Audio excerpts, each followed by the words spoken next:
Hai, selamat datang kembali di Pensiun Everywhere, podcast buat kita semua yang over 40 yang sedang merancang pensiun impian. Kembali dengan aku, Lianti, mantan marketing profesional selama 15 tahun yang sekarang menjadi solopreneur. Di episode 19 ini, yuk kita ngobrolin tentang 2 gaya hidup yang sempat trending di tahun ini, yang cocok banget buat kita adopsi untuk menjemput pensiun impian kita, yaitu gaya hidup minimalis dan gaya hidup frugal. Gimana caranya kedua gaya hidup ini bisa membantu kita mempersiapkan pensiun impian? Yuk kita bahas. Apa sih gaya hidup minimalis?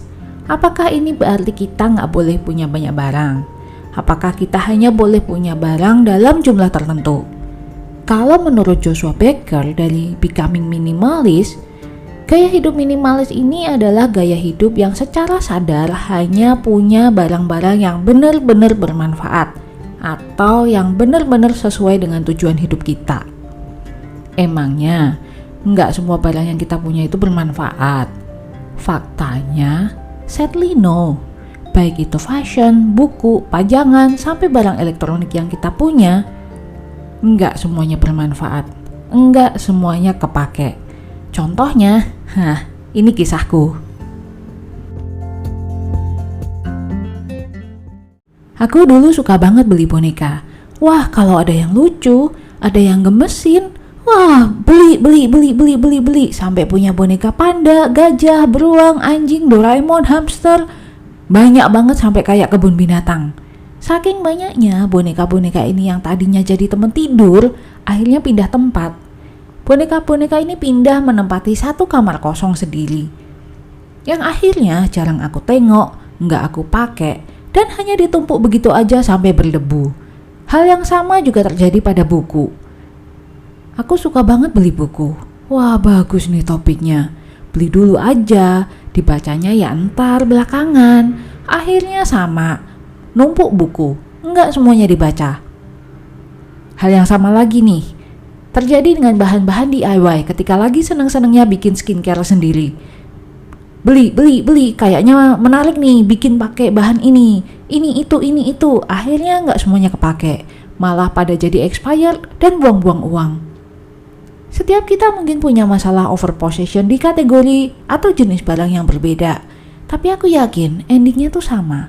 Nggak semuanya kepake, nggak semuanya bermanfaat. Jadinya menu-menuin rumah, menu-menuin laci, jadinya expired dan buang-buang uang. Sementara, gaya hidup frugal kalau diartikan secara bebas adalah gaya hidup ngirit, berhemat. Beli hanya kalau perlu, kalau bisa nawar, kalau bisa beli pakai harga promo, pakai kupon, pakai diskon. Kadang gaya hidup frugal ini diasosiasikan dengan gaya hidup bokeh atau gaya hidup pelit.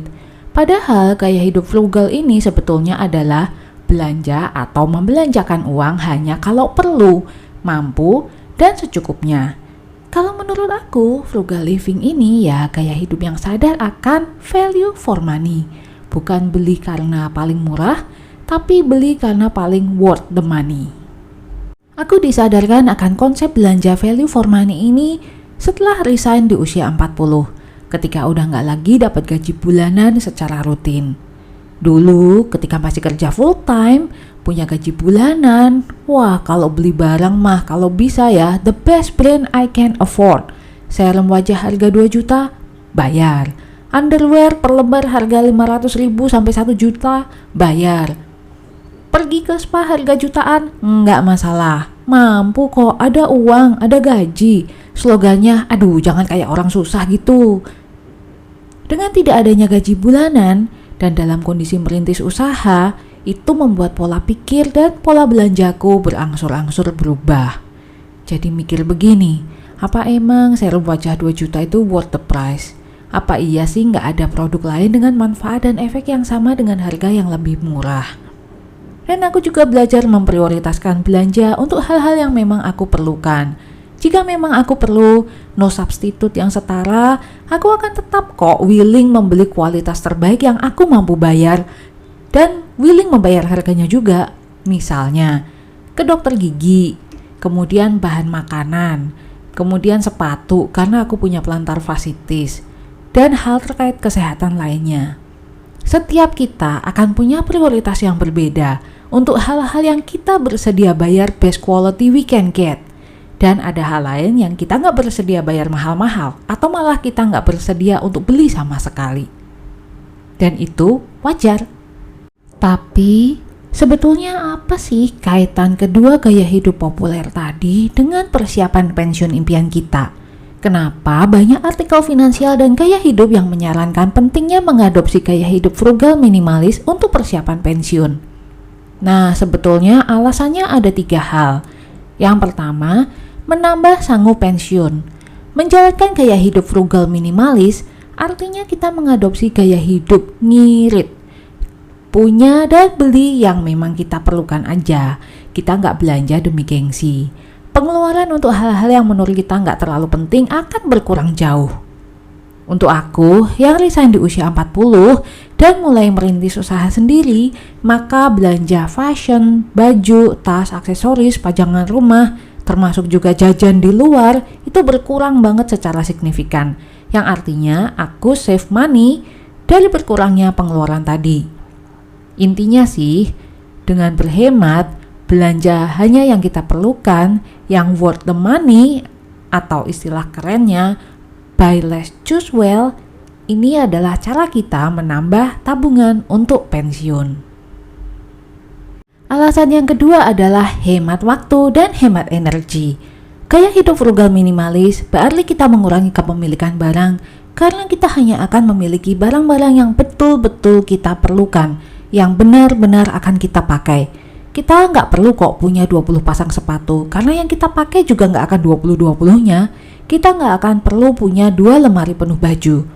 Kita nggak perlu juga punya tumpukan 3 lusin piring, 3 lusin mangkok. Dan kita juga nggak perlu sekamar penuh boneka. Dengan nggak punya banyak barang, yang berarti lebih sedikit yang kita urus, lebih sedikit yang perlu kita organize, lebih sedikit yang kita tata, lebih sedikit yang mesti kita beresin dan kita bersihin.